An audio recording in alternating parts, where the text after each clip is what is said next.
4. Presence of house trowel markings sigmoid and cecal volvulus can sometimes be difficult to differentiate on plain abdominal film. With cecal volvulus, the house trowel markings are typically present, whereas these are usually absent in sigmoid volvulus. The pelvic overlap, liver overlap, and coffee bean signs are typical of sigmoid volvulus.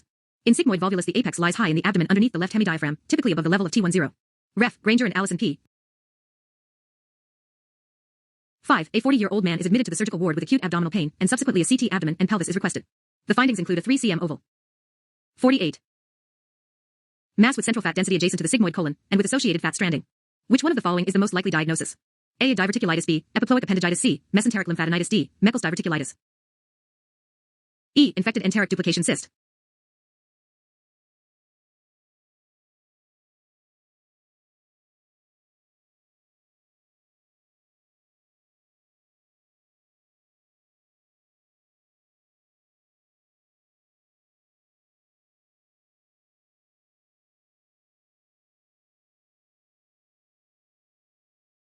P. 597.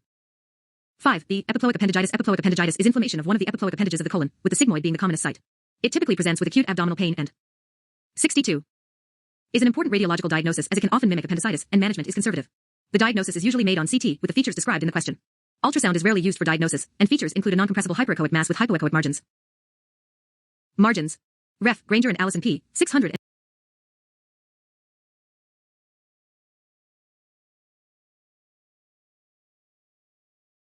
C. Mesenteric lymphadenitis. D. Meckel's diverticulitis. E. Infected enteric duplication cyst. 6. A 7-year-old boy on chemotherapy for acute leukemia developed severe right iliac fossa pain and diarrhea. CT shows ascending colon and cecal wall thickening, with inflammation extending to involve the appendix and terminal ileum, and fat stranding in the adjacent mesentery. The most likely diagnosis is A. Typhlitis. B. Crohn's disease. C. Acute appendicitis. D. Necrotizing enterocolitis. E. Acute leukemic infiltration.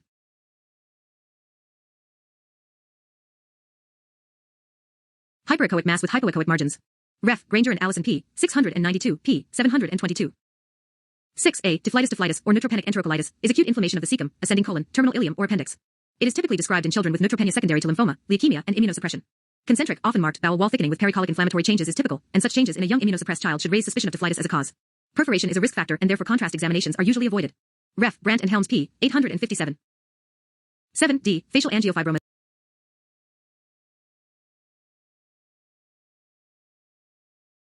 Infiltration. 7. A young patient is diagnosed with multiple endocrine neoplasia, MEN, type 3, also known as type 2B, after an episode of bowel obstruction. Which one of the following features would he be unlikely to have or develop in the future with this diagnosis?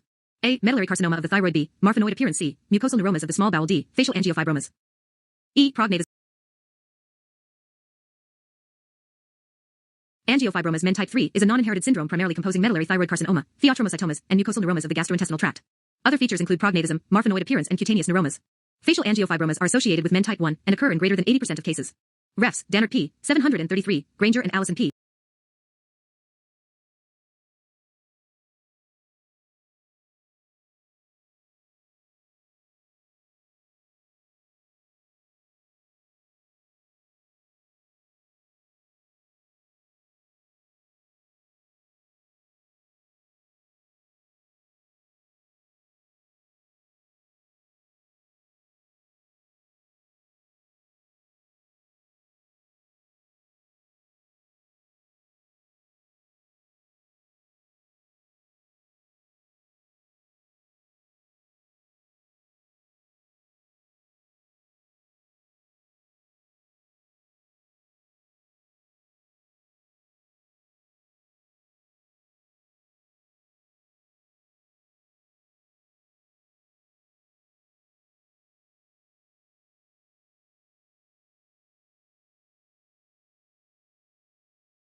C. Mucosal neuromas of the small bowel. D. Facial angiofibromas.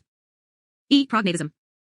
8. A 48-year-old woman with upper abdominal pain is found to have a 4 cm hypervascular lesion in the head of the pancreas on contrast-enhanced CT. She subsequently has a MR scan. The lesion is of low intensity on fat-saturated T1 weighted and high intensity on T2 weighted imaging. Which of the following is the most likely diagnosis? A. Pancreatic adenocarcinoma. B. Gastronoma. C. Insulinoma. D. Macrocystic adenoma. E. Pancreatic pseudocyst. p. 1713. 8b. Gastronoma pancreatic adenocarcinoma is a hypovascular lesion. Macrocystic adenoma is also hypovascular and is only rarely found in the head of the pancreas, with a predilection for the tail. The differential therefore lies between insulinoma and gastronoma. Although both CT and MR imaging characteristics are similar, the majority of insulinomas are less than 1 cm in size, whereas gastronomas tend to be larger at presentation with an average size of approximately 3 cm. Gastronoma is associated with peptic ulceration and Zollinger-Ellison syndrome. Ref. Dannert p.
Pseudocyst.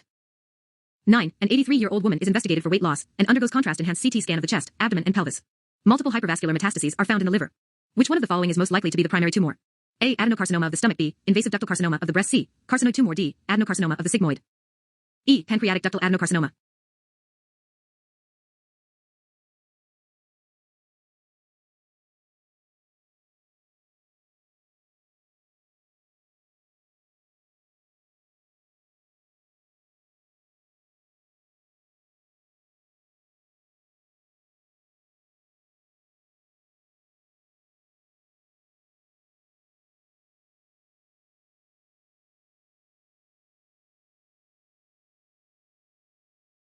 P. 735.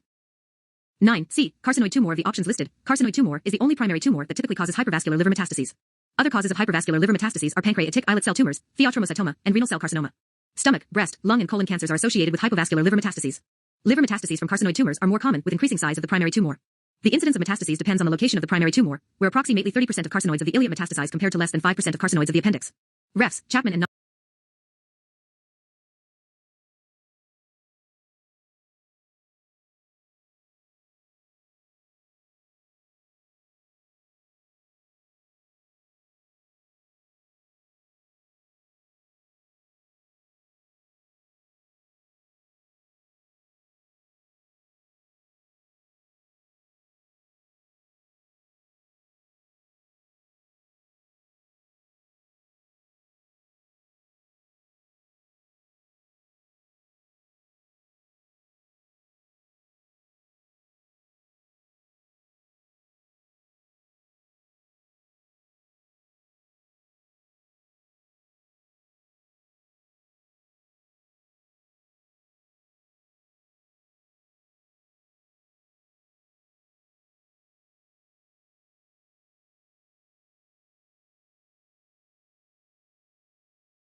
Nachialny 2003 p. 294, Dannert p. 811.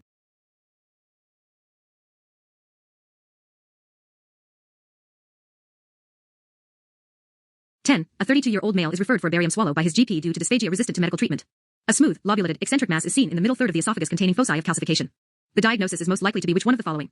A. Leiomyoma. B. Squamous cell carcinoma. C. Adenocarcinoma. D. Esophageal web. E. Intramural pseudodiverticulosis.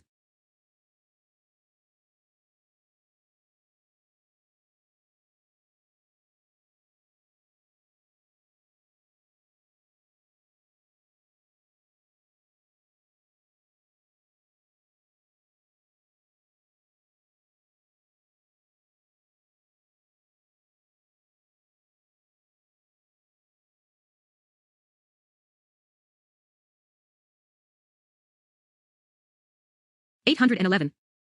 10. A. Leiomyoma esophageal leiomyoma. Leiomyoma is the most common benign submucosal tumor of the esophagus, typically occurring in young men. The classical features of esophageal leiomyoma include a smooth intramural mass in the lower or middle third of the esophagus with 63. Module 3 gastrointestinal answers. Intact overlying mucosa. It is the only tumor of the esophagus that calcifies, although calcification is rare. Ref. Granger and Allison.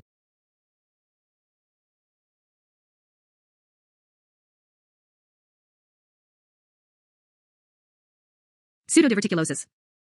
11. A 56-year-old woman is diagnosed with pancreatic adenocarcinoma. Which one of the following features on the pancreatic MR contraindicates curative surgery? A. Splenic vein invasion. B. Tumor size of 2 cm. Centroportal vein invasion. D. Hepatic artery invasion. E. Invasion of the second part of the duodenum. Ref. Granger and Allison P. 615. 11. D. Hepatic artery invasion. The only widely recognized absolute contraindication to curative surgical resection of the options listed is invasion of the hepatic artery. Invasion of the splenic and portal veins are relative contraindications as long as the veins are not completely occluded. Invasion of the second part of the duodenum is not a contraindication as it is resected at surgery. Other features that make the tumor unsuitable for curative resection are distant metastases, ascites, distant organ invasion, SMA/celiac/aortic invasion, and involved lymph nodes outside the boundaries of the resection. Refs. Granger and Allison P. 801. Saclarides ETALP. 209. Duodenum. 12. A 67-year-old man is referred for a barium swallow from the surgical outpatient department with a history of dysphagia to solids. A midesophageal stricture is demonstrated. Which one of the following causes is unlikely to be in the differential? A. Barrett's esophagus. B. Squamous cell carcinoma of the esophagus. C. Chasky ring. D. Caustic substance ingestion. E. Epidermolysis bullosa. 293. 12. C. Chasky ring. All are reasonable differentials for a midesophageal stricture, albeit with varying degrees of frequency, with the exception of a Chasky ring, which is found in the lower esophagus. It occurs near the squamocolumnar junction and is associated with reflux. It is non-disdensible and best seen in the prone position on barium swallow examinations. Chasky rings are often asymptomatic, but esophageal dilatation may be required where dysphagia is severe. Refs. Chapman and Nachialny 2003 p. 229, Danner p. 867. 13. B. Cyst adenocarcinoma.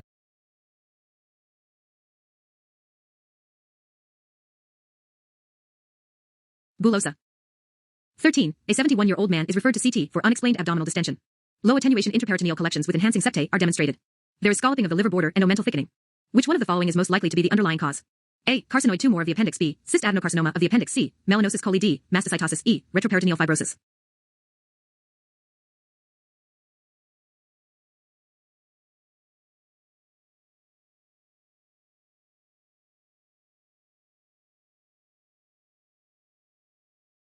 Cyst adenocarcinoma of the appendix. The CT findings described are consistent with pseudomyxoma peritonia. This describes abdominal distension secondary to the accumulation of large quantities of gelatinous ascites. It is most commonly caused by cyst adenocarcinoma of the appendix in males and cyst adenocarcinoma of the ovary in females. Surgical debulking and intraperitoneal chemotherapy may be offered as a treatment. Bowel obstruction is a frequent complication that may necessitate surgery. Ref. Danner p. 866.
Fibrosis.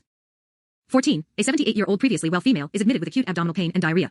Contrast-enhanced CT of the abdomen and pelvis shows thickening of a 13 cm segment of proximal descending colon and mucosal hyperenhancement. The rest of the colon is normal and the small bowel is unaffected. There is a small amount of free fluid in the pelvis. Which one of the following diagnoses is most likely? A. Crohn's colitis. B. Ulcerative colitis. C. Ischemic colitis. D. Infectious colitis. E. Pseudomembranous colitis. 50.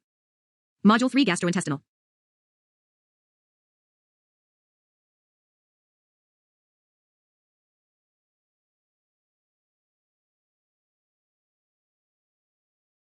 Ref. Danner p. 866. 14. C. Ischemic colitis. Crohn's colitis is relatively unlikely due to lack of prior history or small bowel involvement and age of the patient. Ulcerative colitis and pseudomembranous colitis are both unlikely as the rectum is usually involved in these two conditions. Infectious colitis does not normally affect the left-sided colon only, regardless of the underlying pathogen. Ischemic colitis is the most likely diagnosis of those listed. It typically affects a segment of bowel, with the majority of cases having left-sided colonic involvement. Ref.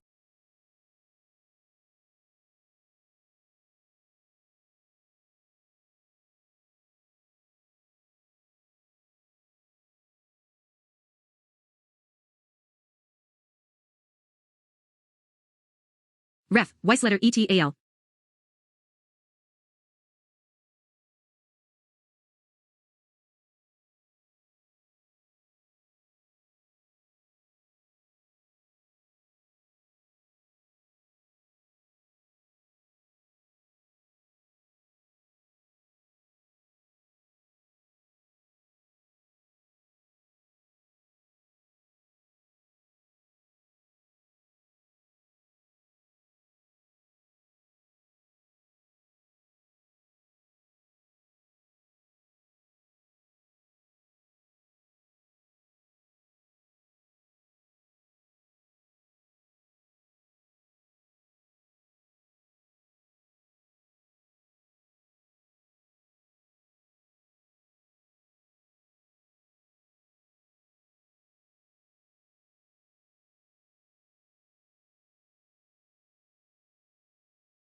AL.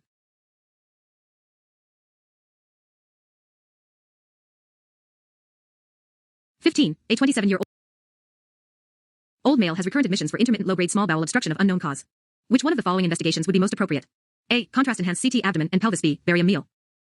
C. Small bowel enteroclysis. D. Serial abdominal plain films. E. Barium follow-through. 16.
An asymptomatic 40.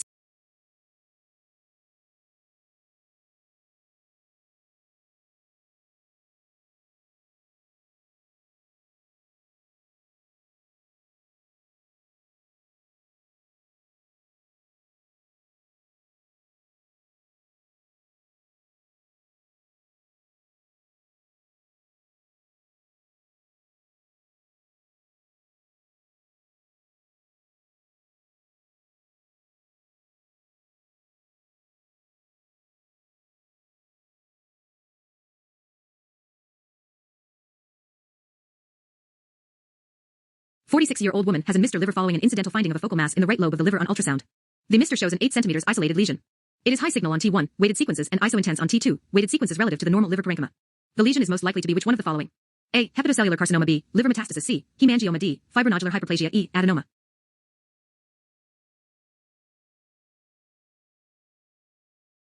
15. C. Small bowel enteroclysis. Small bowel enteroclysis is the most appropriate examination. CT is sensitive for high-grade obstruction, as it will readily identify the level of obstruction and can demonstrate complete cations such as ischemia and perforation. Enteroclysis is the preferred investigation for recurrent low-grade obstruction, as it is more likely to demonstrate the presence of a transition point, for example from non-obstructing adhesions, because the bowel is distended. 64. Module 3 Gastrointestinal Answers. The examination involves passing a nasojejunal tube, just distal to the duodenojejunal flexure, and distending the small bowel using either dilute barium, or a double contrast examination with high-density barium and methylcellulose. Ref. Chapman and Nachialny 2001 p. 64. 16. E. Adenoma. The lesion is most likely to be a hepatic adenoma.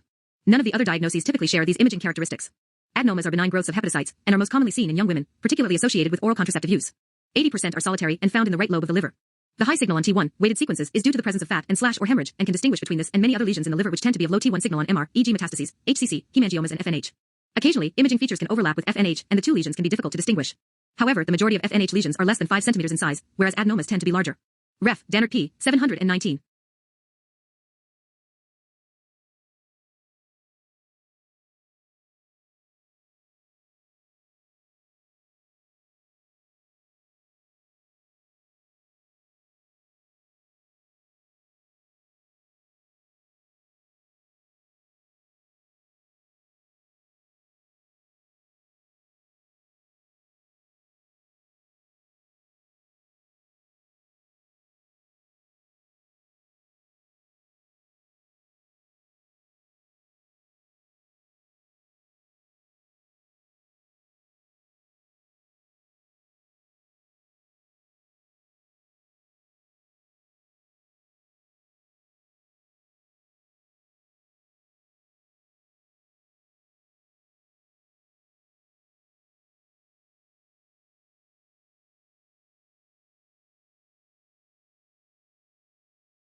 17. A 26-year-old female has an ultrasound scan for right upper quadrant pain and a heterogeneous 5 cm solitary liver lesion with central calcifications and a hyperechoic scar is seen. Blood tests reveal a negative alpha-fetoprotein. Mr. shows the lesion is hypointense on T1 and hyperintense on T2 weighted imaging. The central scar is hypointense on both sequences. Which of the following diagnoses is most likely? A. Hepatic lymphoma. B. Hepatocellular carcinoma. C. Fibromyalgia carcinoma. D. Hepatoblastoma. E. Hepatic angiosarcoma.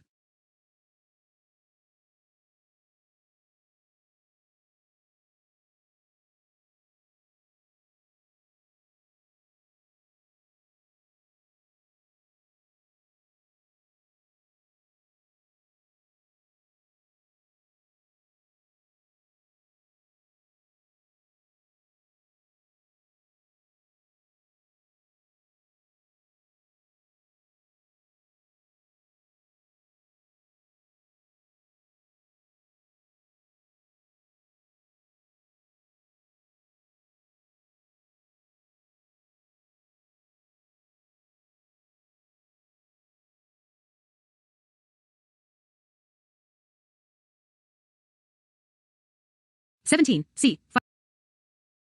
Fibromyalgia carcinoma. Fibromyalgia carcinoma occurs in young adults in the absence of normal risk factors for hepatocellular carcinoma. On ultrasound, fibromyalgia carcinoma is of mixed or increased echogenicity, and the hyperechoic central scar is often evident. On unenhanced CT, the lesion is of low attenuation, displaying heterogeneous enhancement with intravenous contrast administration. The central scar is typically of low signal on both T1 and T2 weighted imaging, which can help differentiate it from FNH, whose scar typically is of low signal on T1 but high signal on T2 weighted imaging. The central scar is present in up to 60% of patients. Calcifications are present in up to 55% and are more common than in hepatocellular carcinoma. Ref. Dannert P. 7.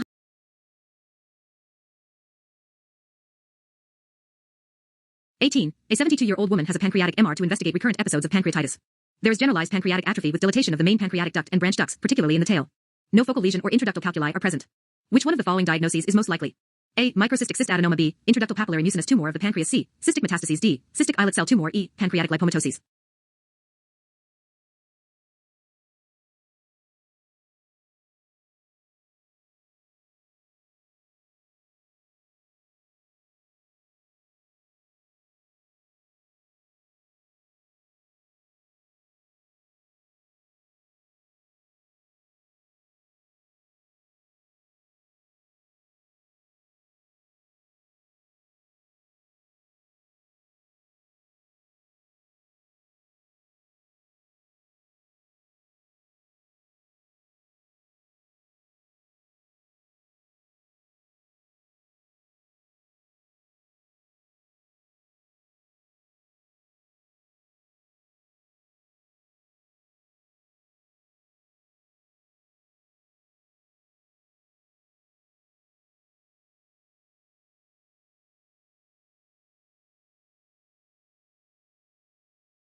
(19) A 25-year-old male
presents with abdominal cramps and pain with rectal bleeding. Colonoscopy is normal. CT enteroclysis is performed as part of the investigation, which reveals multiple sessile polyps throughout the jejunum and ileum. Subsequent biopsies reveal these polyps to be hematomas.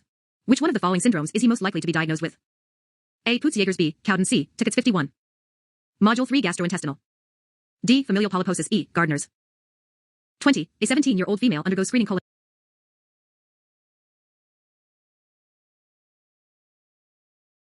726. 18. The intraductal papillary mucinous tumor of the pancreas. Intraductal papillary mucinous tumor, IPMT, of the pancreas is a rare tumor. It tends to present in the elderly population and can be a cause of recurrent pancreatitis.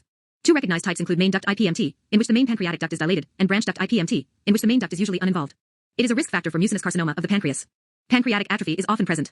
Imaging characteristics are often similar to those seen in chronic pancreatitis, although calcification is not a feature of IPMT. Ref. Dannert P. 720.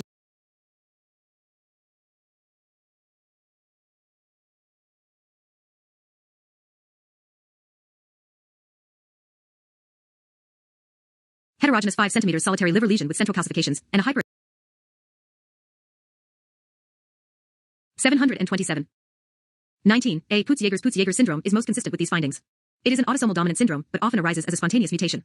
Hamartomas are found throughout the gastrointestinal tract, with the exception of the esophagus. The polyps have almost no malignant potential, but life expectancy is decreased due to associated cancers arising in the stomach, duodenum, colon, and ovary. Gardner syndrome and familial polyposis are both associated with small bowel adenomas in approximately 5% of cases. Cowden syndrome. 65. Module 3 Gastrointestinal answers. Does involve hamartoma 2 polyps, but these are typically rectosigmoid, and small bowel involvement is not a feature. Small bowel polyps are not a feature of Tuckett syndrome. Ref. Weissletter et al. 20.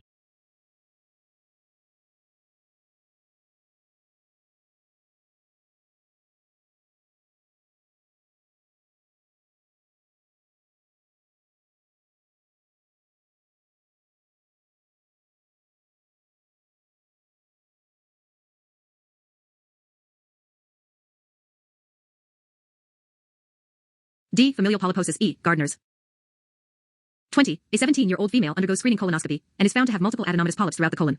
OGD and biopsy reveal multiple hamartomas of the stomach and duodenum. She subsequently has investigation for a painful jaw that reveals a 1 cm round, discrete, dense lesion in the mandible. Which one of the following syndromes is the most likely underlying diagnosis? A. Lynch syndrome. B. Cronkite-Canada syndrome.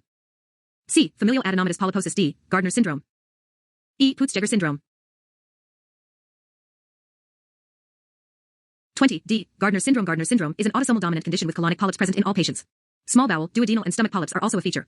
Extraintestinal features include ostomas of membranous bone, typically the mandible as described in the question, other soft tissue tumors, and periampullary carcinomas. Ostomas are not a feature of the other conditions. Cronkite-Canada syndrome and Peutz-Jeghers syndrome are associated with multiple hamartoma 2 polyps of the colon and stomach. Cronkite-Canada syndrome is a sporadic non-familial disorder. Lynch syndrome, or hereditary non-polyposis colorectal carcinoma, HNPCC, is associated with increased risk of colorectal adenomas and other malignancies such as endometrial and other gastrointestinal tract malignancies. Refs. Dannert P. 833, Granger and Allison P. 683.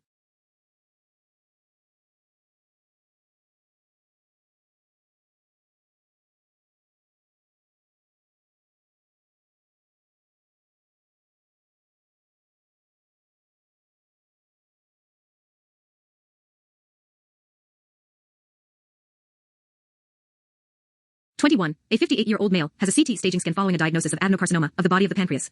The tumor is 3 cm in size and extends beyond the boundaries of the pancreas, but does not invade any vessels or adjacent organs. 2 1 cm lymph nodes lie adjacent to the tumor.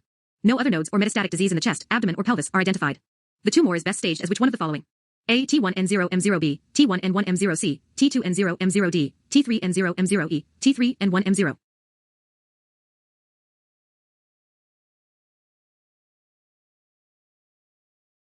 683.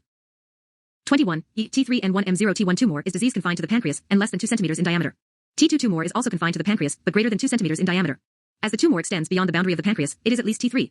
Invasion of the celiac or superior mesenteric arteries would make this a T4 tumor, but as these features are not present, it is T3. The presence of regional nodes make it N1 rather than N0, no nodes involved, and there is no metastatic disease, so it is M0. Therefore, the correct radiological stage is T3N1M0. Ref. Kochman P. 389. 22. D. Adenomyomatosis of the gallbladder. The correct diagnosis is adenomyomatosis. This is an uncommon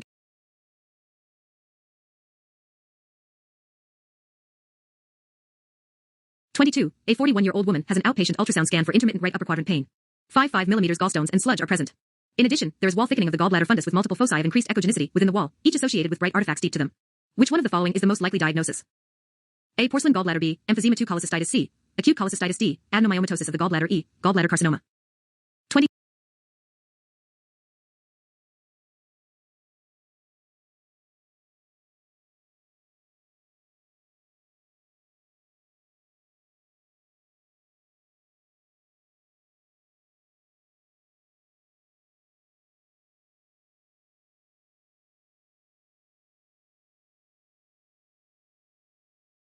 Uncommon condition, more common in females, and is associated with gallstones in the majority of cases. It is characterized by generalized or focal mural thickening with intramural diverticula, Rokitansky-Askov sinuses. The ultrasound artifact from cholesterol crystals in the sinuses produces bright comet tail reverberation artifacts. Ref. Chapman and Nock. 23. A 32-year-old man has an ultrasound scan for obstructive jaundice. Areas of intrahepatic duct dilatation are seen, with increased echogenicity of the portal triads. ERCP reveals alternating segments of dilatation and stenosis of both the intra and extrahepatic ducts. Which one of the following diagnoses is most likely? A. Primary sclerosing cholangitis. B. Primary biliary sclerosis. C. Ascending cholangitis. D. Cholangitis cyst. E. Congenital hepatic fibrosis. Nachialny 2003 p. 276. 23. A. Primary sclerosing cholangitis. These ultrasound and ERCP features are typical of primary sclerosing cholangitis, which is an idiopathic condition characterized by progressive fibrosis of the biliary tree. It primarily affects young men with inflammatory bowel disease, more common in ulcerative colitis than Crohn's, although pancreatitis, liver cirrhosis, and chronic active hepatitis are other associated conditions. Primary biliary cirrhosis may also cause scattered areas of focal intrahepatic duct dilatation, but this condition is much more common in females, and the extrahepatic ducts are not involved. Ref. Dannert p. 699.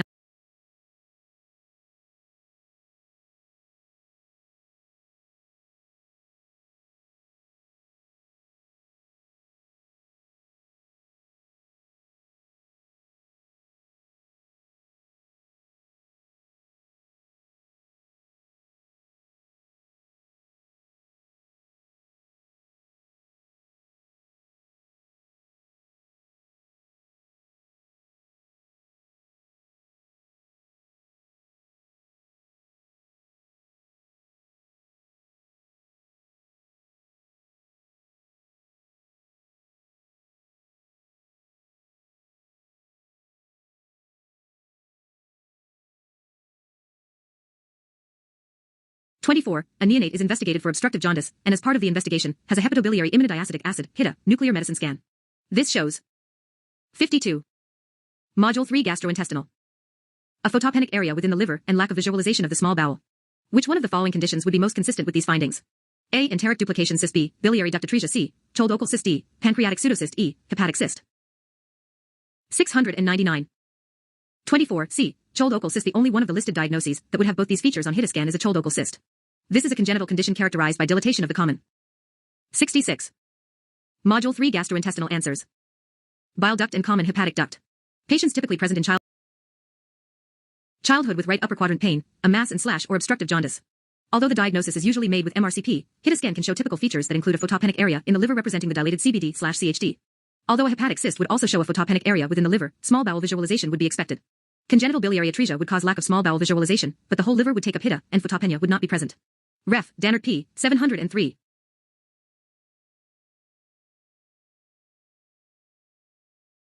Cyst.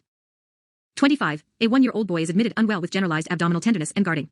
A supine plain abdominal film is requested, which shows a large oval radiolucency in the middle of the abdomen, with a well-defined linear opacity in the right upper quadrant. Which one of the following conditions would best explain these appearances? A. Enteric duplication. Cyst. B. Cholangitis cyst. C. Pneumoperitoneum. D. Duodenal atresia. E. Cecal volvulus.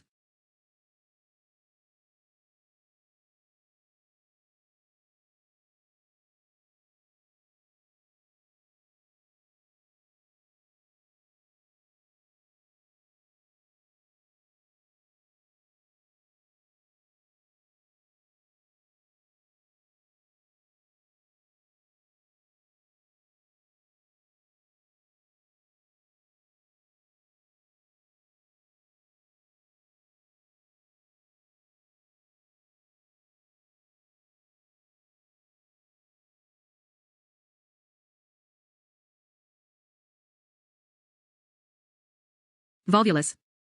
26. A 50-year-old male is admitted.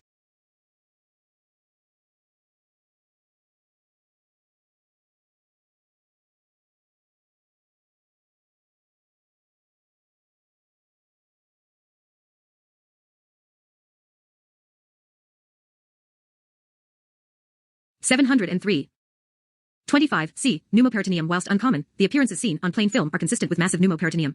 The oval radiolucency is called the football sign, and arises due to free air collecting anterior to the intra-abdominal viscera. This sign is only seen in 2% of adults with pneumoperitoneum due to the large quantities of air required to produce it. It is much more common in infants who may present at a later stage.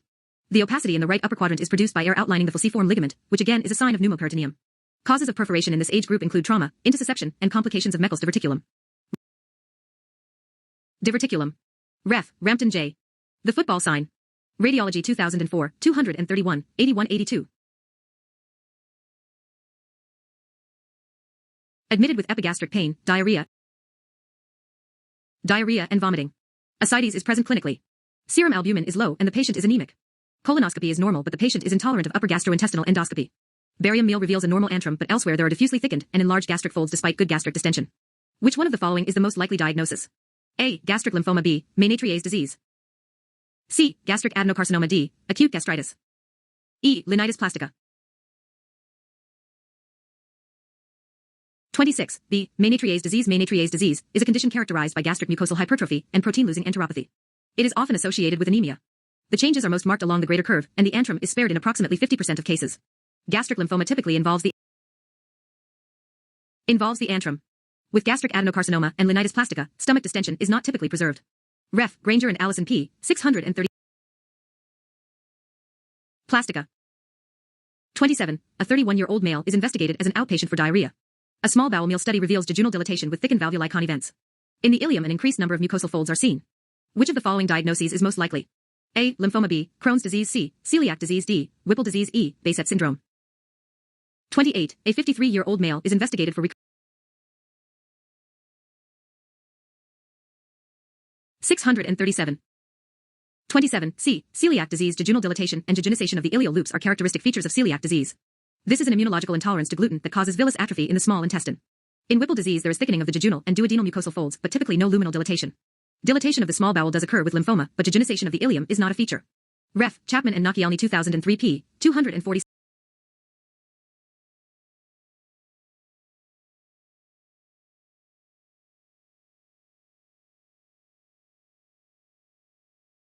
Recurrent episodes of biliary colic. Blood tests reveal eosinophilia and normal liver function tests. Abdominal ultrasound demonstrates a 7 cm cystic structure with a thin hyperechoic wall and several smaller satellite cysts up to 2 cm adjacent to the lesion. Which one of the following diagnoses is most likely? A. Heightened cyst. B. Pyogenic abscess. C. Amoebic abscess. 53. Module 3 gastrointestinal. D. Schistosomiasis. E. Hepatocellular carcinoma. 29. A 71-year-old female is 247. 28. A. Heightened cyst. The most likely diagnosis is heightened cyst disease. This condition is caused by infection of the liver with the parasite Echinococcus granulosus. Blood eosinophilia is present in up to 50% of patients. It is more common in the right lobe of the liver and is multiple in 20% of cases. Daughter cysts are typical. Percutaneous aspiration of the cyst is positive for heightened disease in 70%. Ref. Dannert P. 700. Admitted via A&E with abdominal pain, abdominal distension and vomiting. Plain abdominal film shows multiple dilated loops of small bowel. In addition there is gas projected over the liver shadow, which is prominent centrally and has a branching appearance. Gas is not visible over the periphery of the liver. No other abnormality is seen on the plain film. Which of the following diagnoses is most likely? A. Small bowel perforation. B. Small bowel infarction. C. Gallstone ileus. D. Emphysema 2 cholecystitis. E. Pneumatosis intestinalis.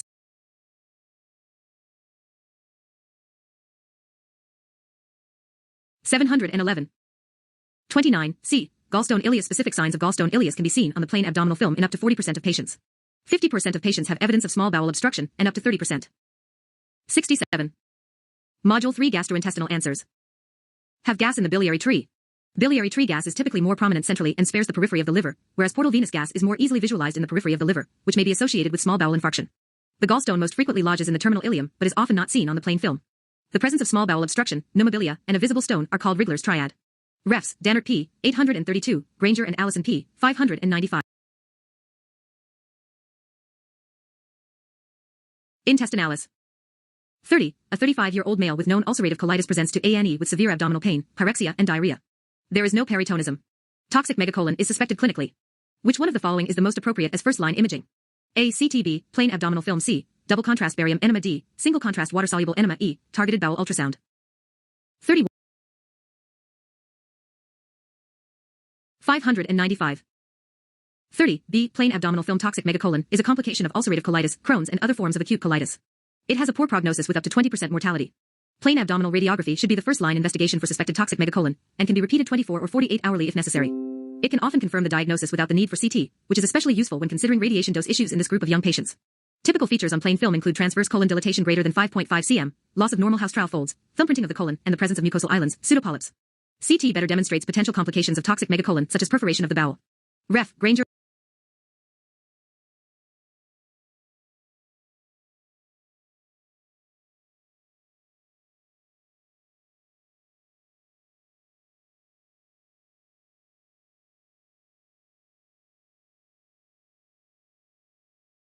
31. As part of an investigation for altered bowel habit, a 32-year-old female has a double contrast barium enema performed.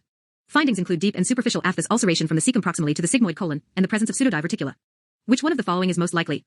A. Crohn's disease. B. Ulcerative colitis. C. Tuberculosis. D. Yersinia. E. Lymphoma. 32. Granger and Allison P. 696. 31. A. Crohn's disease. These features are highly suggestive of Crohn's disease. Signs on double contrast barium enema that favor a diagnosis of Crohn's disease over ulcerative colitis include aphthoid ulcers, deep ulcers, discontinuous ulceration, rectal sparing, pseudodiverticuli, fistulae, and abscess formation. Ulcerative colitis can be suggested by rectal involvement, continuous pathology with no skip lesions, and the presence of mucosal granularity. However, these features may also be present in Crohn's and are not specific for ulcerative colitis. Although tuberculosis is a mimic, colonic involvement in this pattern is uncommon compared with Crohn's disease.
(32) A 38-year-old patient with AIDS presents with diarrhea and steatorrhea.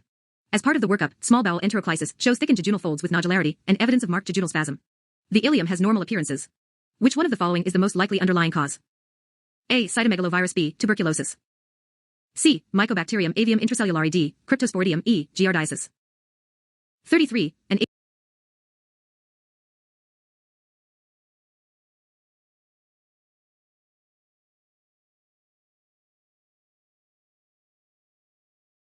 disease. Ref. Dannert P. 818.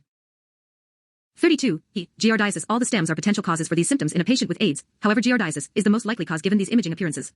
Cytomegalovirus most typically affects the cecum, and tuberculosis affects the cecum and ileocecal valve. Mycobacterium avium intracellularly can affect the ileum and jejunum, but does not usually cause spasm.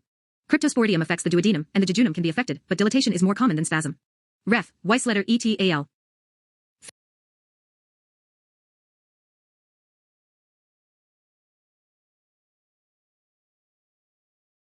81-year-old man is investigated for anemia of unknown cause.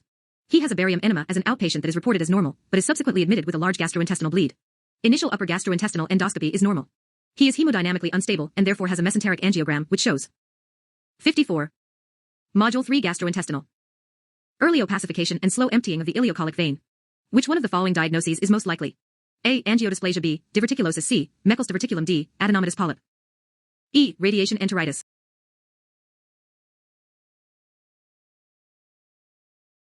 33. A. Angiodysplasia. The typical angiographic feature of a Meckel's diverticulum is presence of the vitelline artery.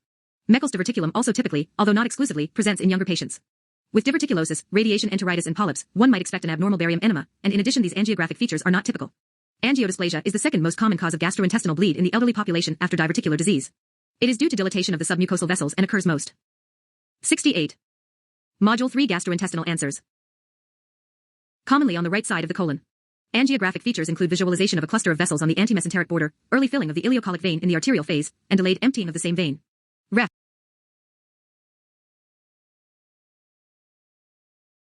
Enteritis. 34. A 37-year-old female has a pelvic MRI for investigation of rectal pain and bleeding, following a normal flexible sigmoidoscopy. This shows a thin-walled dumbbell-shaped 7 cm multilocular cyst. It is in contact anteriorly to the rectum and posteriorly to the praesacral fascia, but contained within the mesorectal fascia. Although the rectum is distorted by the mass, the rectum and sigmoid are normal. What is the most likely diagnosis? A. Rectal duplication cyst. B. Anterior sacral meningocele. C. Mucinous rectal carcinoma. D. Praesacral dermoid. E. Tailgut cyst. Ref. Dannert P. 802. 34. E. Tailgut cyst. Tailgut cysts, or cystic hamartomas, are praesacral, multilocular, mucus-secreting cysts found distal to the normal embryonic termination of the hindgut. Small cysts may be asymptomatic, but larger cysts may present with rectal pain or bleeding, constipation, anal fistulae, or recurrent rectal abscesses. A long and tail-like coccyx is often associated, and can help distinguish between many other cystic lesions in this region. Malignant transformation is a complication, most commonly adenocarcinoma. Duplication cysts are most often unilocular and less complicated by hemorrhage or infection. A meningocele is likely to arise from the sacroforamina, piercing the praesacral fascia, and dermoid tumor would be expected to contain fat or layering of contents as seen in dermoid tumors in other locations. Ref. Stevenson and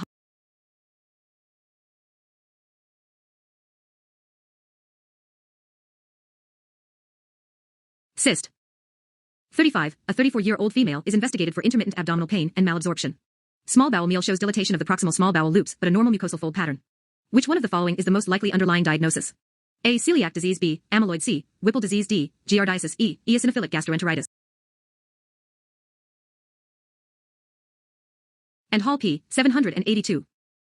35. A. Celiac disease. All of these may cause malabsorption.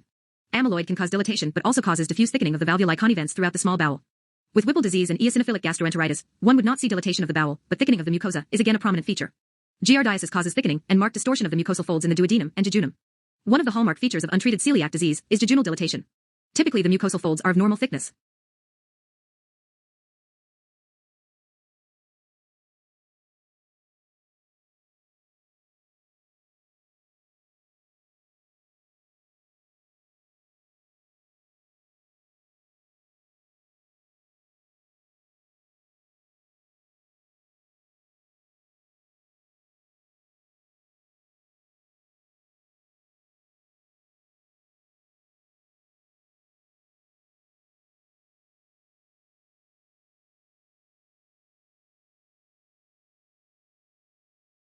Thickness.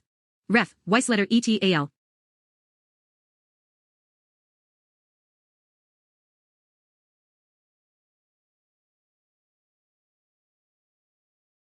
Gastroenteritis. 36. A 6-week-old child has an ultrasound scan of the abdomen performed for nonbilious projectile vomiting.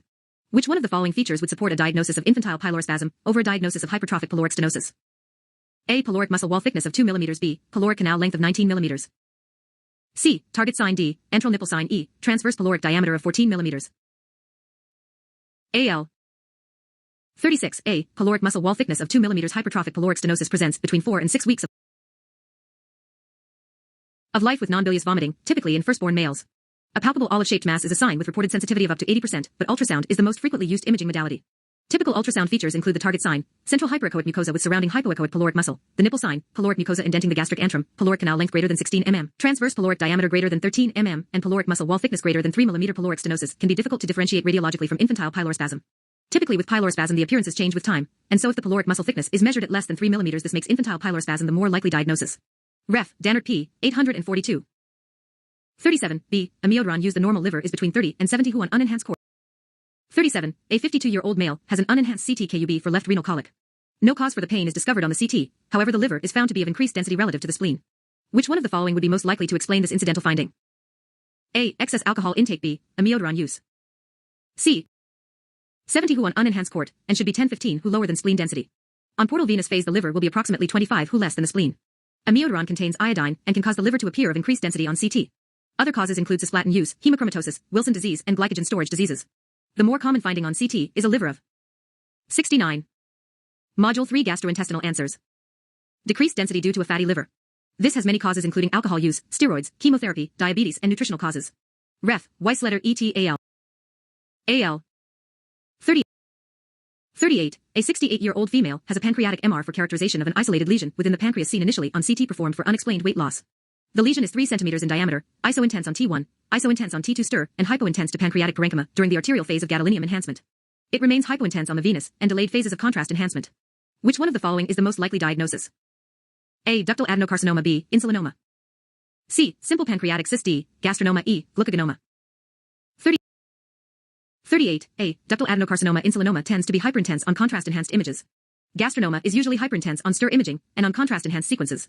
In a series of 25 patients, an article by Chandarana et al. Showed that pancreatic adenocarcinomas were either ISO or hypointense on T1, weighted imaging, and ISO or hyperintense on T2 or stir. All adenocarcinomas were hypointense to pancreatic parenchyma. During the arterial phase of gadolinium enhancement on MR, 80% remained hypointense in the venous phase of enhancement and 68% remained hypointense in the delayed phase. Ref. Chandarana et al. Signal characteristic and enhancement patterns of pancreatic adenocarcinoma. Evaluation with dynamic gadolinium enhanced MRI. Clinical Radiology 2007, 62, 876, 883. 39. A 45-year-old female has a CT for abdominal pain and weight loss. Findings include a soft tissue mass at the root of the small bowel mesentery with eccentric calcifications and tethering of adjacent small bowel loops resulting in a moderate degree of small bowel obstruction. There is a desmoplastic reaction within the surrounding mesentery. Which one of the following is the most likely diagnosis? A. Lymphoma. B. Carcinoid tumor. C. Melanoma metastases. D. Tuberculosis. E. Paraganglioma.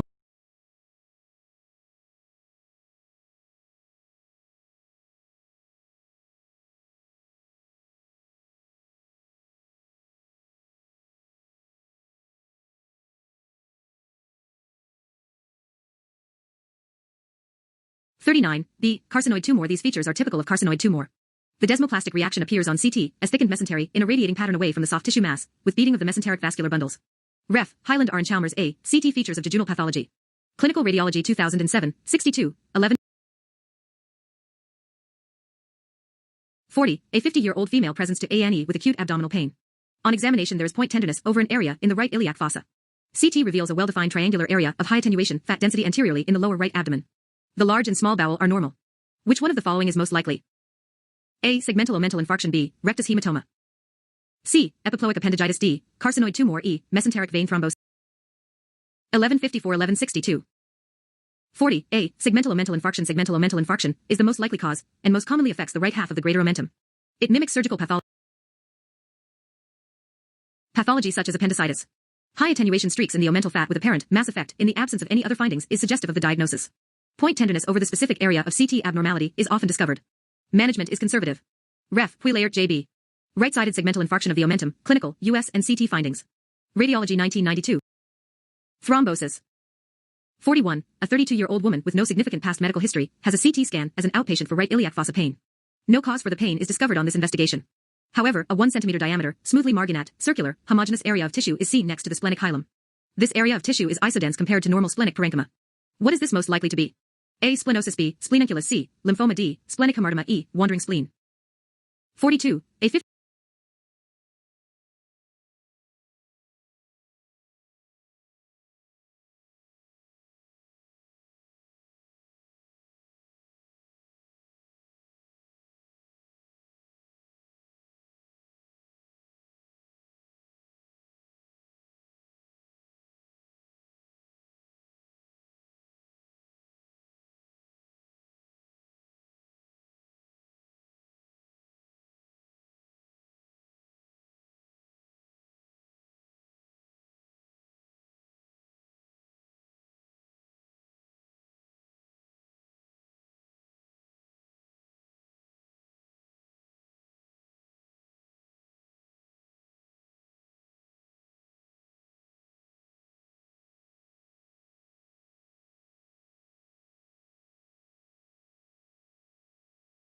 1992, 185, 169, 172.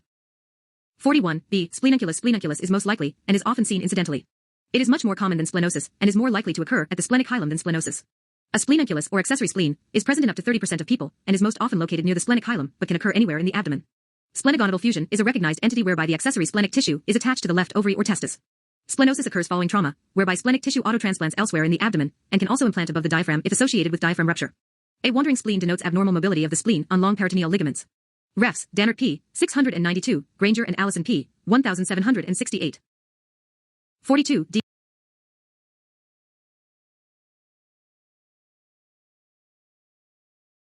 "58-year-old male with unexplained elevated alkaline phosphatase has an MRCP, and the double duct sign is observed. Which one of the following diagnoses is most likely to cause this finding? A. Acute pancreatitis. B. Annular pancreas. 56. Module 3 gastrointestinal. C. Pancreas divissum. D. Periampullary tumor. E. Duodenal perforation. 43. D. Periampullary tumor. The double duct sign is dilatation of the main pancreatic duct and the common bile duct as seen at ERCP and MRCP, and less commonly with CT and ultrasound. It occurs due to an obstructing lesion at the ampulla, most commonly a carcinoma of the head of the pancreas. 70. Module 3 Gastrointestinal answers. In up to 77% of cases, or a carcinoma of the ampulla of fata, in up to 52% of cases. The sign may be absent if there is an accessory pancreatic duct, or when the main pancreatic duct drains into the minor papilla. Ref.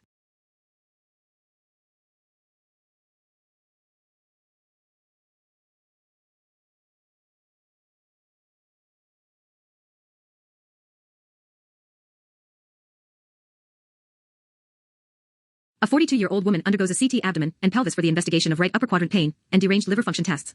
On early post-intravenous contrast images there is prominent enhancement of the central liver and weak enhancement of the peripheral liver. This pattern is reversed on delayed images. In addition there is hypertrophy of the caudate lobe. Which one of the following would most likely explain these findings? A. Acute hepatitis B, cirrhosis. C. Chiari Syndrome. D. Portal hypertension. E. Fatty liver.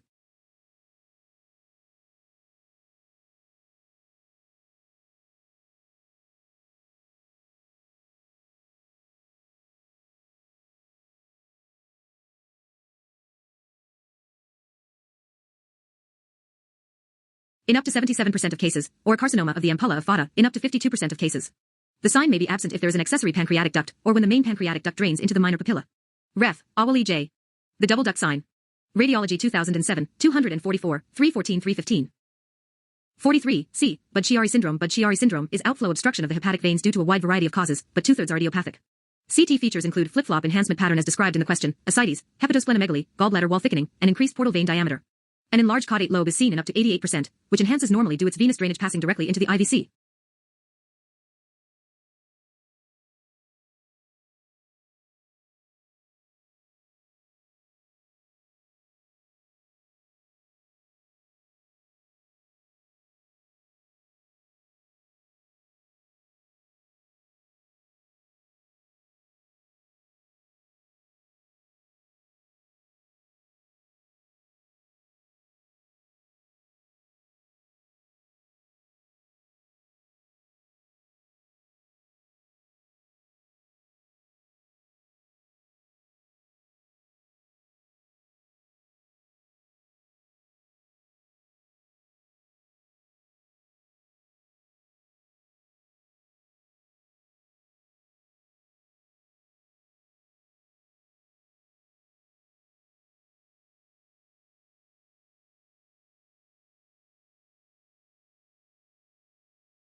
Liver. 44. A 61-year-old man undergoes cord abdomen and pelvis for characterization of a well-defined hyperechoic area seen on ultrasound in the perihilar region of the liver. On CT, the area is of decreased attenuation, but has no obvious mass effect. There is no abnormal enhancement with intravenous contrast administration. Which one of the following diagnoses is most likely? A. Focal nodular hyperplasia. B. Focal fatty infiltration. C. Hepatic cyst. D. Liver hemangioma. E. Fibromyalgia.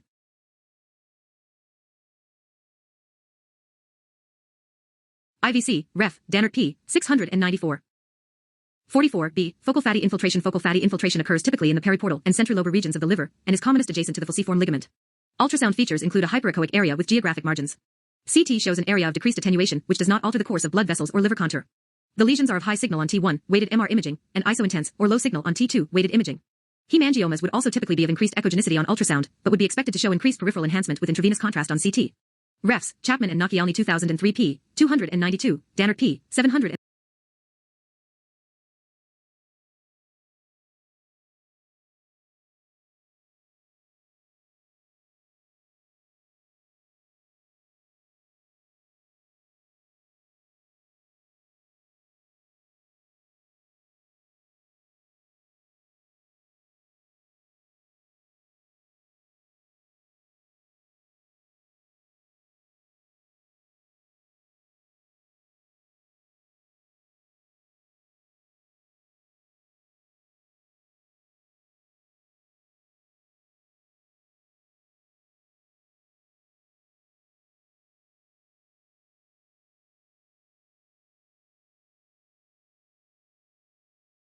Carcinoma.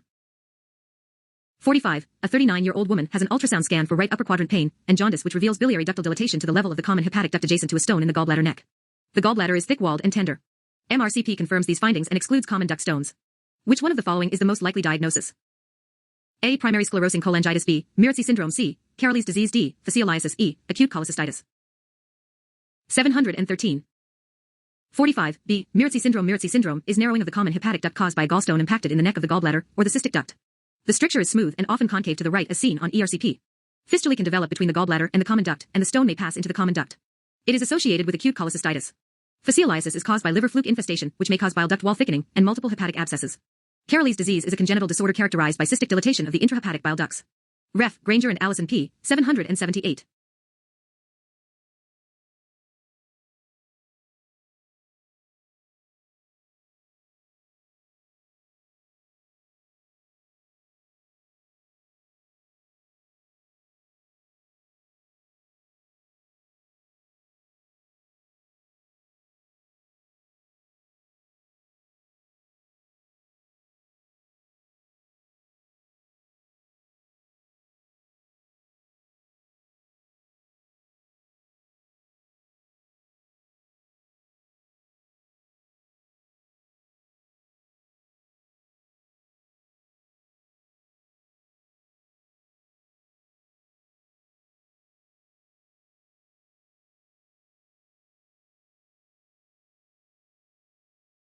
(46) A 48-year-old male presents with abdominal pain, nausea, and weight loss.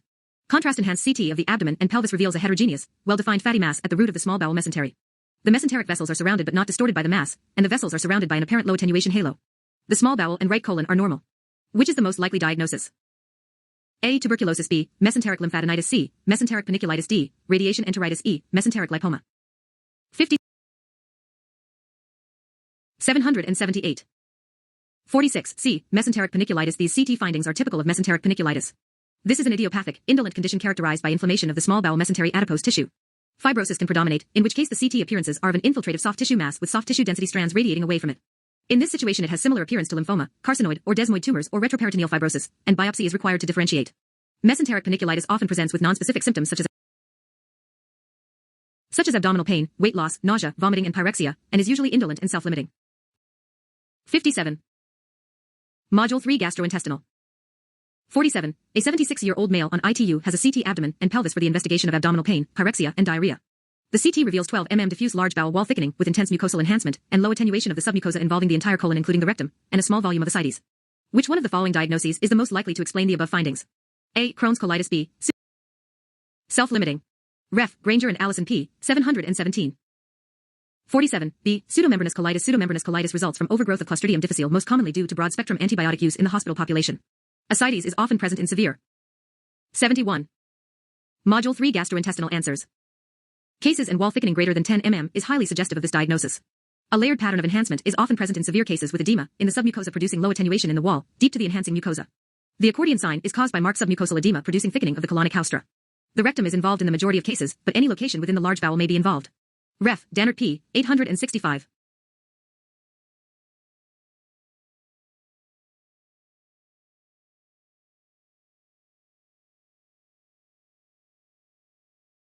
Pseudomembranous colitis. C. Ischemic colitis. D. Yersinia e. Giardiasis. 48. A 41-year-old female has an MRI liver following a solitary 3 cm lesion in the right lobe of the liver. The lesion is isointense on T1, weighted and slightly hyperintense to liver parenchyma on T2, weighted imaging. There is immediate intense homogeneous enhancement with gadolinium in the arterial phase, which becomes isointense on the venous phase. A central scar is hypointense on T1 and hyperintense on T2, weighted sequences. Which one of the following is the most likely diagnosis? A. Adenoma. B. Cavernous hemangioma. C. Fibromyalgia. D. Regenerative nodules. E. Focal nodular hyperplasia.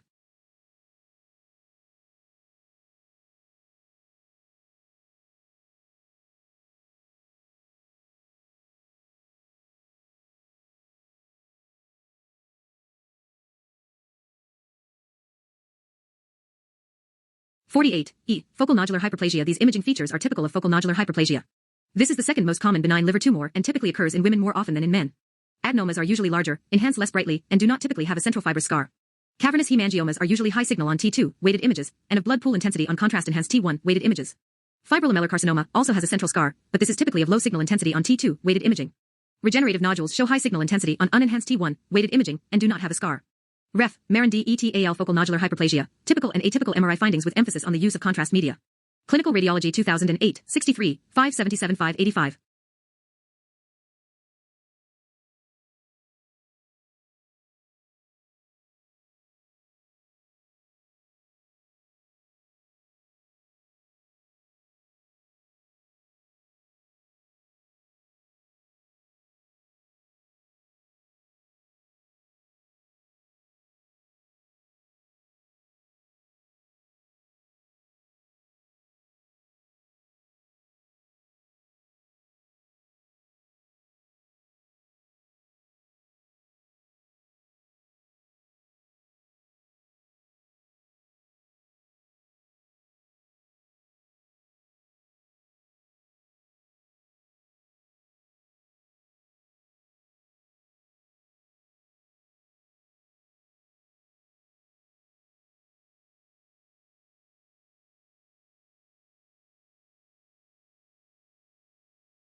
(49) A 71-year-old woman with no significant past medical history has an abdominal ultrasound as part of an investigation for right upper quadrant pain, anemia, and weight loss.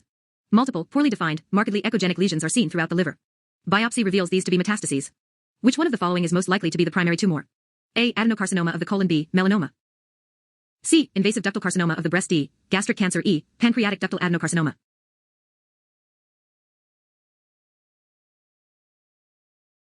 (585) 49. A. Adenocarcinoma of the colon. The most common primary tumors that cause brightly echogenic liver metastases are colonic adenocarcinoma, treated breast cancer, and hepatoma. The differential here therefore lies between breast cancer and colon cancer. Colon cancer makes up at least 50% of highly echogenic metastases. In addition, the question states that the patient has no significant past medical history, and therefore treated breast cancer is unlikely.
50. A 51-year-old male patient has a barium swallow for the investigation of dysphagia. This shows a 10 cm tapered stricture in the mid-esophagus along with multiple fine linear projections perpendicular to the lumen, each 3-4 mm long, in this segment. There are occasional tertiary contractions and mild gastroesophageal reflux.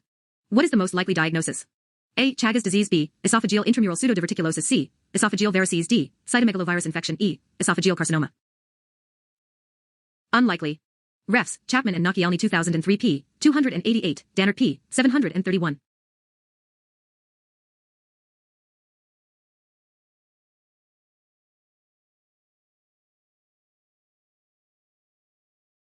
B. Esophageal intramural pseudodiverticulosis. Esophageal intramural diverticulosis relates to dilated excretory ducts of the deep mucous glands of the esophagus. They are best demonstrated on barium swallow and have the classical appearance as described in the question. The pseudodiverticular can appear to float outside the esophagus when no communication with the lumen is seen. Most patients have dysphagia at presentation, and associated conditions include diabetes, candida infection, esophagitis, stricture, and alcohol abuse. Ref. Dannert p. 828.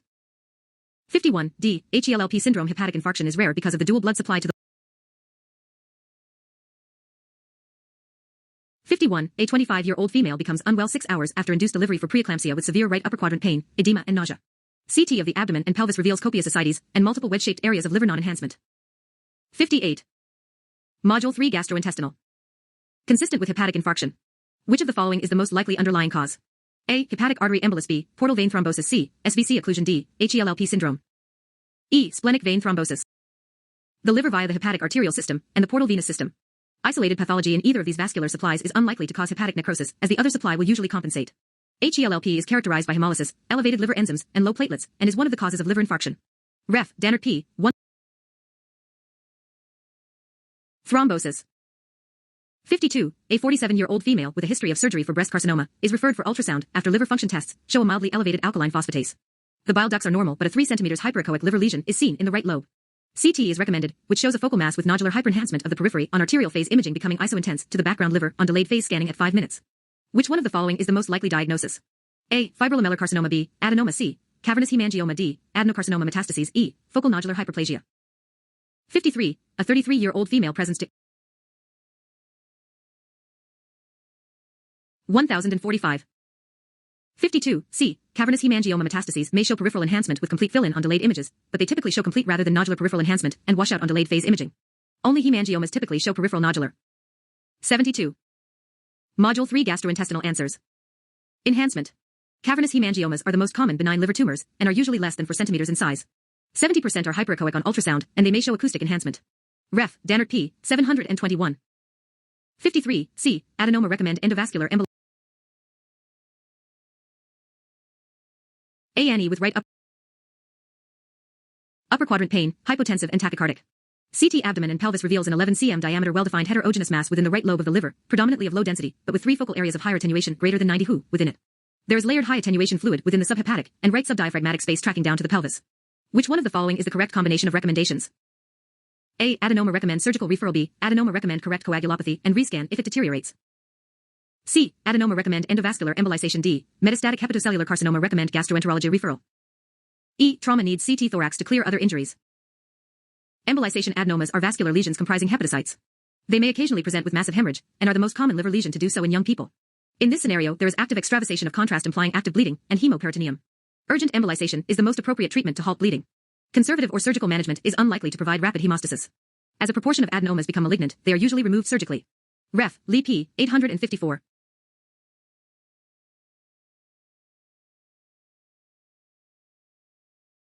Injuries.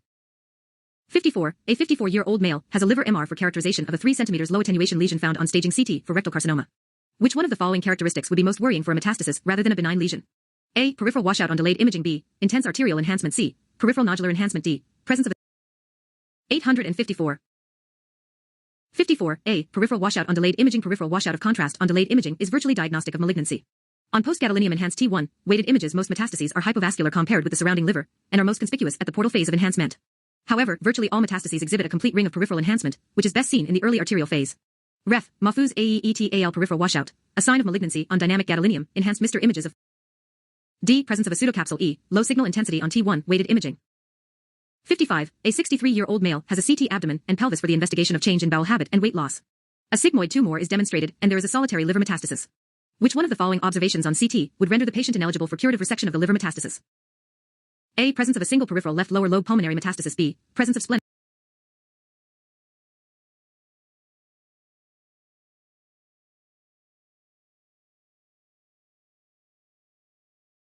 splenic metastasis. 59. Module 3 gastrointestinal. C. Direct extension of the liver metastasis into the right adrenal gland. D. Involvement of the caudate lobe. E. Peritoneal metastases. 56. An ultrasound. Enhanced MR images of focal liver lesions. Radiology 1994, 190, 4952. 55. E. Peritoneal metastases. Generally accepted contraindications to liver resection would include uncontrollable extrahepatic disease such as non-treatable primary tumor, widespread pulmonary disease, local regional recurrence, peritoneal disease, extensive nodal disease such as retroperitoneal, mediastinal or portal nodes, and bone or CNS metastases. Patients with extrahepatic disease that should be considered for liver resection include resectable/ablatable pulmonary metastases, resectable/ablatable isolated extrahepatic sites, for example, spleen, adrenal or resectable local recurrence, and local direct extension of liver metastases to, for example, the diaphragm or adrenal glands, which can be resected. Ref. Garden OJ ETAL Guidelines for Resection of Colorectal Cancer Liver Metastases. GUT 2006, 55, Supple 33138. 56. Ultrasound of the abdomen is performed on a 21-year-old female presenting to A&E with acute right iliac fossa pain, pyrexia, tenderness and guarding. Which one of the following findings would suggest perforation of the appendix?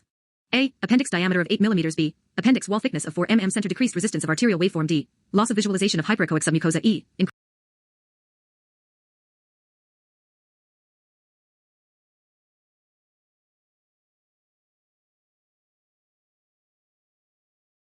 56. D. Loss of visualization of hyperechoic submucosa. The use of ultrasound for the diagnosis of acute appendicitis is particularly useful in children and women of childbearing age.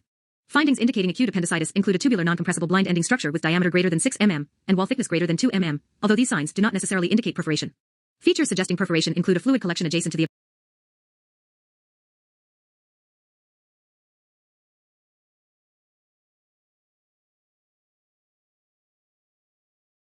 E. Increased echogenicity of surrounding fat.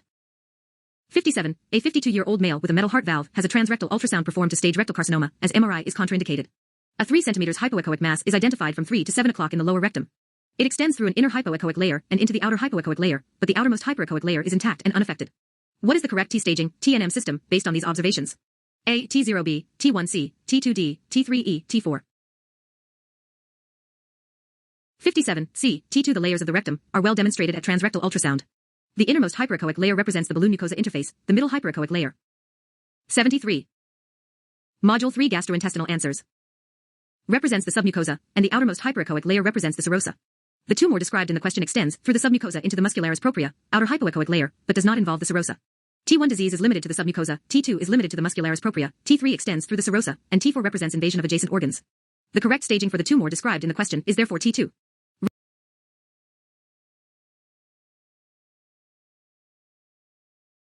E. T4. 58. A 73-year-old female has a CT abdomen and pelvis for the investigation of anemia and weight loss. Massive splenomegaly, 30 centimeters, is present with no other abnormalities. Which of the following conditions is most likely to be the underlying cause? A. Sarcoidosis. B. Felty's syndrome. C. Chronic myeloid leukemia. D. Hemochromatosis. E. Non-Hodgkin's lymphoma.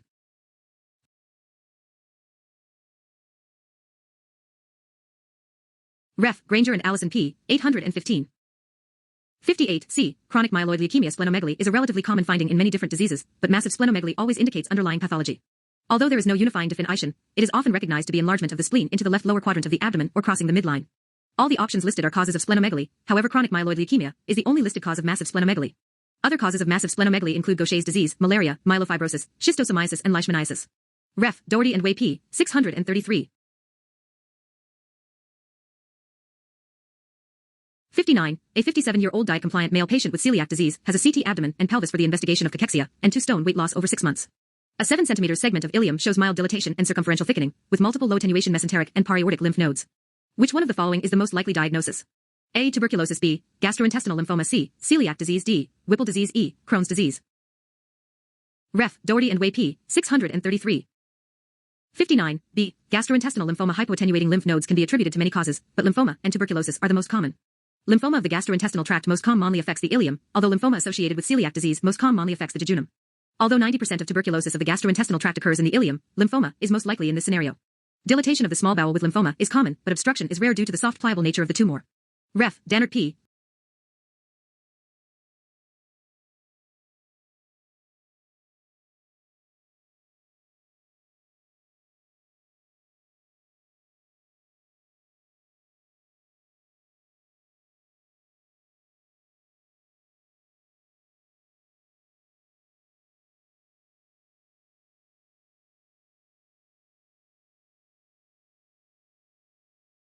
60. A 60-year-old male has an abdominal ultrasound for the investigation of deranged LFTs.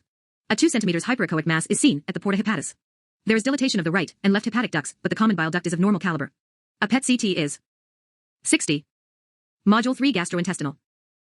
Performed, which shows an FDG-avid lesion corresponding to the abnormality on ultrasound and no other findings. Which of the following is the most likely diagnosis? A. Chiari disease. B. Klatskin tumor. C. Periampullary tumor. D. Primary sclerosing cholangitis. E. Biliary cyst adenoma. P. 851. 60. B. Klatskin tumor. Klatskin tumors are the most common form of cholangiocarcinoma, representing tumor at the confluence of the hepatic ducts. The finding of a hyperechoic central porta hepatis mass at ultrasound is typical. Risk factors include inflammatory bowel disease, primary sclerosing cholangitis, Chiari's disease, and cholecystolithiasis. Cholangiocarcinomas have a very poor prognosis with a 5-year survival of less than 2%. They are FDG-avid, and PET CT is typically performed in the preoperative evaluation of these tumors. Ref. Dannert P. 600.